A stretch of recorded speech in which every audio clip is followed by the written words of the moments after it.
Namaskaram. 1000 Names and 1000 Stories. 457th B. Name SUMUKHAAYA NAMAH. From the 456th name Suvrutaha to the 463rd name Jitakrodaha, all 8 names in this series have been previously explained by Sri Parashara Bhattar as referring to the Nara Narayana incarnation of Lord Vishnu. Continuing this, Bhattar in his commentary also interprets the 7 names from the 457th Sumukhaha to 463rd Jitakrodaha as referring to the incident of the Lord granting ambrosia, that is elixir, nectar of immortality, to the Devas. Following this, the next 7 names from 464th Veerabahuhu to 470th Naishkarmyaha are also explained in connection to the same event, the churning of the milky ocean and the bestowal of nectar to the gods. Thus, the names from 457 to 463 allude both to the Naranarayana avatar and to the historic event of churning of the milky ocean. When the Devas were afflicted by the curse of Durvasa and lost their wealth and strength, they approached Lord Vishnu seeking help. In response, he advised them to join hands with the Asuras and churn the ocean. Accordingly, they undertook the task. At first, from the ocean emerged the Halahala poison. Fearing its deadly potency, the Devas were once again troubled. Then Lord Vishnu instructed them to seek the aid of Lord Shiva. Responding to their prayer, Shiva drank the poison and protected the Devas. As the churning continued, Kamadhenu, the wish-fulfilling divine cow, emerged.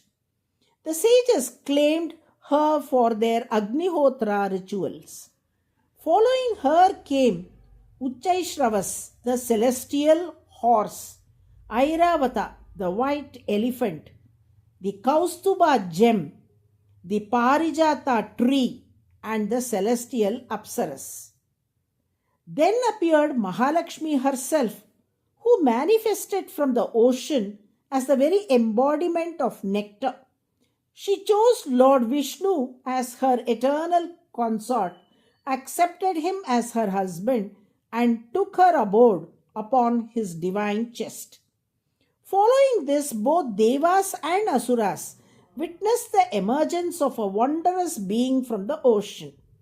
This was none other than Dhanvantri, an incarnation of Lord Vishnu.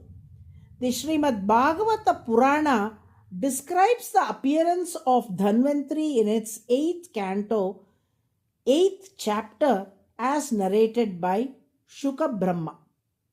With long, strong arms like iron maces, a neck shaped like a conch, lotus-like reddish eyes, a complexion dark like a rain cloud, youthful appearance, wreathed in garlands of fresh flowers, adorned with all ornaments on his divine body, wearing a golden yellow silk around his waist, a broad and majestic chest, earrings with radiant jewels, shiny curly hair, a face of extraordinary beauty, and a gait majestic like a lion.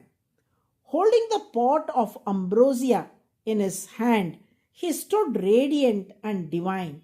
Indeed, even more than the nectar in his hand, it was the sweetness of his face that captivated all.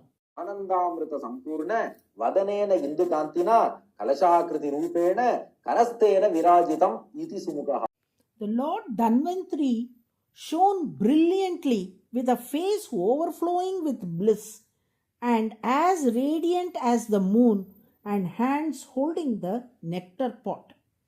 He, Dhanvantri Bhagavan, handed over the nectar to the Devas, thus becoming the eternal physician who gifted Ayurveda to the world. Hence, he is praised as Vaidyo Narayano Harihi. The divine physician is none other than Lord Narayana himself. He is revered by all doctors and healers. This incarnation of Vishnu as Dhanvantri is invoked in prayers for health and healing. Because the Lord appeared with such a beautiful and blissful face as Dhanvantri, he is called SUMUKHAAYA, one with a beautiful face, the 457th name in the Vishnu Sahasranamam. To all devotees who daily chant SUMUKHAAYA NAMAH, may the Lord bestow days filled with sweetness, grace, and well being. Narayana, Narayana.